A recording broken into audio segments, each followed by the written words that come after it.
So guys, ito na naman tayo. Nakapagbili na naman tayo ng something that looks like the Apple na Watch Ultra and the Apple na Airpods Gen 3. Both of this one, hindi sila original but it's a master copy. So in this video, I'll be showing you ano mga capabilities na kaya gawin nito dalawang gadget na ito and how close they are to the original na product. Simulan natin with a quick unboxing after this intro. So, hi guys! Ako pa si Rizwan ng Gadget Sidekick and welcome back to my channel. So, nabili ko itong dalawang product to from Trendscal and I'll be posting their link on the description box kung saan sila pwede ma-reach sa Facebook, sa Instagram, and even sa TikTok. So, ito muna ang quick unboxing. So guys, ito na yung dalawang package na na-receive natin from Trendscal and you'll be able to find them sa Instagram and sa Facebook. I'll be posting their link on the description box below. And here is the Apple Airpods Gen 3. And this one is the Apple Watch Ultra. Both of them are master copy. So talagang pinaghandaan nila, no? Meron pa sila authorized reseller pa na logo dito, which looks kind of legit. Tingnan natin what's inside. So we have a silicone case for pang protection. And of course, we have this one, ang Apple Airpods Gen 3. You can see na ang kanyang packaging is almost like the original package. Really nice, no? Ang galing na talaga nilang ngayon mag-imitate. Pati ang kanyang box, it looks like the real stuff. But of course, remember, pag original to, wala siyang shrinkable film. So this one, alam na natin, out of the box. Buksan natin. So meron siyang peel-off dito na film. Just like yung tunay na AirPods, no? But I'm not quite sure bakit siya nakadikit. But this one is okay. So hilain lang natin.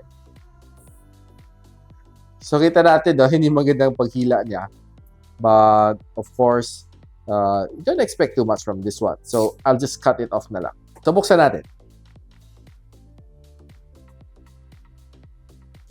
Designed by Apple in California. So, inside, we have some documentation. And the only thing that's missing here is yung sticker na mansanas. So, here it is. Ang Airpods Gen 3. Ganda-ganda packaging, I'll be honest. Hilahin natin. Premium. Just check some stuff inside. So, we have your Type-C to Type-A cable here. So, nothing else inside the box. Now, next is open natin itong next na item natin, si Apple Watch Ultra. So, inside we have a free strap na kasama. We have a screen protector. We have a silicone case. And by the way, it's a Watch Ultra na 49mm. So almost ganun din ang kanyang packaging sa original na Apple Watch Ultra. So, nakasulat na Ultra metallic case, 49mm. And ganito kasimple lang din ang kanyang design na box. And sa likod, kita natin, it's a smartwatch Ultra metallic case. Okay. So everything printed here is almost like yung tunay na Watch Ultra. Buksan natin.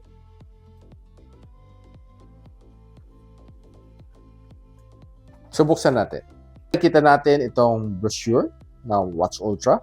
Here are some specs na you might need to know. Some of the function. Everything's here. And maganda na packaging, Meron siyang Watch Ultra accessories. We have your strap. We have your wireless charger. And the watch itself. Tanggalin muna natin. So, we have your scroll wheel here, power button, and of course, yung dedicated button on this side. It's just boot up for the first time. So guys, nakita na unboxing nitong Apple Airpods na Gen 3. So it's really small and ganito din halos ang original na product ni Apple. Now, sa ilalim, there's of course the Type-C na charging. So sa likod, nakasulat din dito, designed by Apple in California, assembled in China, and nandiyan ang kanyang pairing button. So taking out of the box, I can say it's like the real stuff. So ganito rin ang feel, no, ng tunay na AirPods na Gen 3. So tinry ko naman to on my music tripping, on Spotify, and listening to some music. I can say na okay naman kanyang sound. Of course, it's hard to compare this to the original na AirPods kasi definitely mas superior ang sound. But if you're just more of a casual user and, well, hindi ka masyado maselan sa sounds, I think this one is definitely okay ang kanyang sounds. And of course, as I move along, ginamit ko rin naman siya pang video on Netflix, Disney Plus. Okay, okay naman kanyang sound. But I think there's yung feeling na medyo kulang yung sipa niya.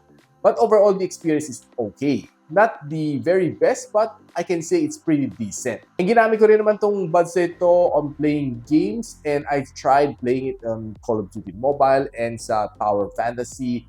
Both of those games, tinry ko, lalo na sa Call of Duty. Pinakinggan ko ang gunshot versus dito sa sounds na lumalabas dito sa buds na ito.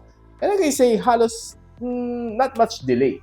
Kung meron man kunting-kunti, but for sure, hindi yung iwan na iwan ng kanyang sound. Kasi ako personally, tinetest ko ang low latency ng mga buds. Kung gaano siya ka-accurate yung sound while you're playing shooting games. Kasi yun yung pinakamaselan.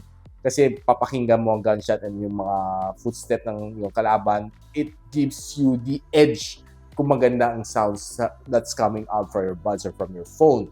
And this one, I can say it's good for gaming. Probably not the best, but of course, pwedeng-pwede na siya. So guys, makukuha na ito sa Trendscal for around 1,700 pesos. And I'll be linking on the description box below kung saan pwede siya makuha. Now, moving on, hawak natin dito is the master copy ng Apple Watch Ultra. But tawag sa kanya is the H11 Ultra Plus. This one is almost a 90% replica, but exterior-wise, halos pareho siya sa Apple Watch Ultra.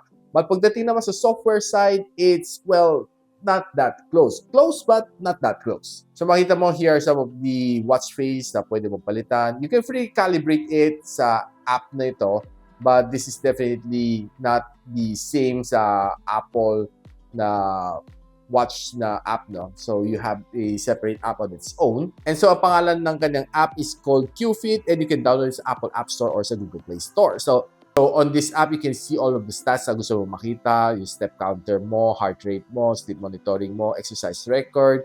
You can also check your body temperature here and your blood oxygen level. And here are some of the settings na pwede mo calibrate dito. It's very easy to use. And there's a lot of cool watch face na pwede mo gamitin dito. And you can even customize it to the way you want.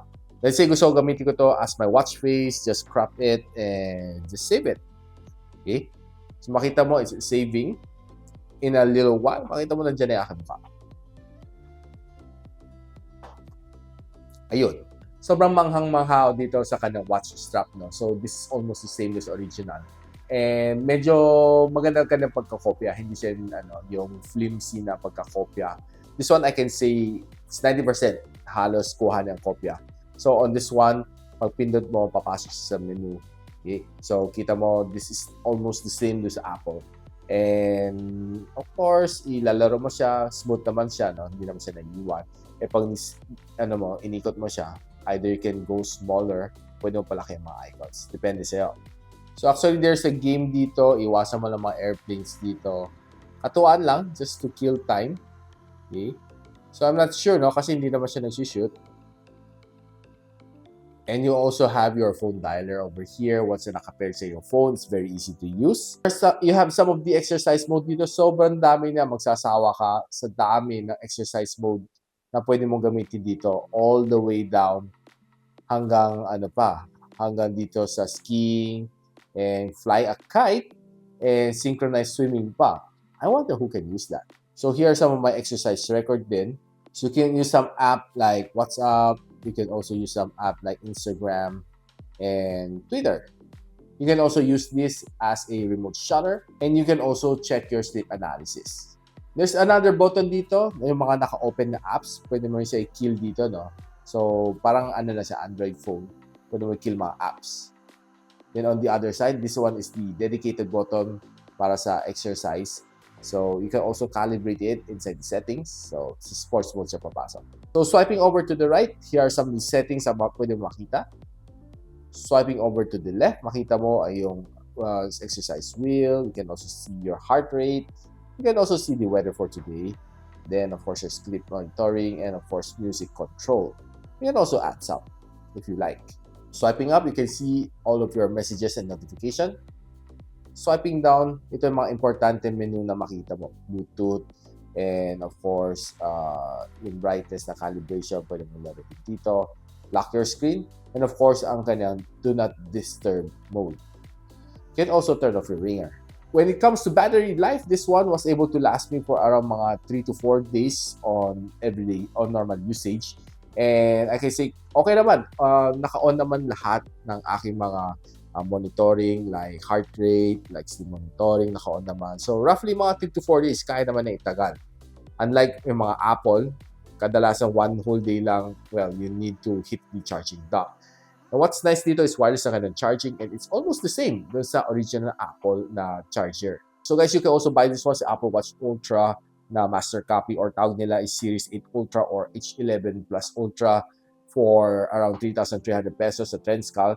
And I will be posting also everything on the description box below. So after this video guys, I can say na sobrang galing na nila mag-copy ngayon. Ang mga products na lumalabas is really almost the same. Pero of course, if you're using yung mga original na Apple products, you'll know the difference. But if you're not familiar with Apple products, I think this one might also trick you away. So guys, of course, I'm not promoting piracy dito, but just want to show you what's the difference between this one and the original Apple products, para at least aware lang din kayo. But of course, if you want to buy original Apple products, do check Beyond the Box, or I'll be posting everything on the description box below kung saan kayo pwede makabili ng mga tunay na Apple products. So guys, if you like this video, don't forget to like, subscribe, and of course, hit that bell icon para hindi na miss mga future uploads dito sa aking channel. Ako pala si Richmond, and you're watching Gadget Sidekick. What's up?